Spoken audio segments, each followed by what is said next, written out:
জাতীয় মসজিদ বাইতুল মোকাররমের সাবেক খতিব ও গোপালগঞ্জের টুঙ্গিপাড়ার গওহারডাঙ্গা মাদ্রাসার মুহতামিম মুফতি রুহুল আমিনের ৬ মাসের কারাদণ্ড বহাল রেখেছেন পারিবারিক আপিল আদালত। বুধবার রুহুল আমিনের আপিল খারিজ করে নিম্ন আদালতের রায় বহাল রাখেন বিচারক।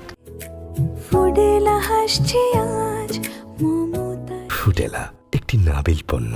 এর আগে ২০২৪ সালের ৯ জানুয়ারি রুহুল আমিনের বিরুদ্ধে পৈতৃক সম্পত্তি দখলের অভিযোগ এনে একটি মামলা করেন বড় ভাইয়ের স্ত্রী।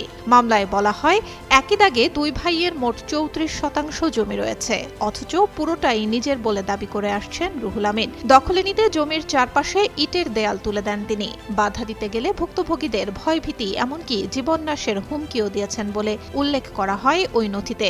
অপরাধ প্রমাণিত হলে ২০২৫ সালের ৫ অক্টোবর রুহুল আমিনকে ৬ মাসের সশ্রম কারাদণ্ড এবং ৫,০০০ টাকা জরিমানা অনাদায়ে আরও ১ মাসের কারাদণ্ডের আদেশ প্রদান করেন আদালত। রায়ের বিরুদ্ধে পারিবারিক আদালতে আপিল করেন রুহুল আমিন। আর আসামির সাজা বৃদ্ধির জন্য আপিল করেন বাদী পক্ষ।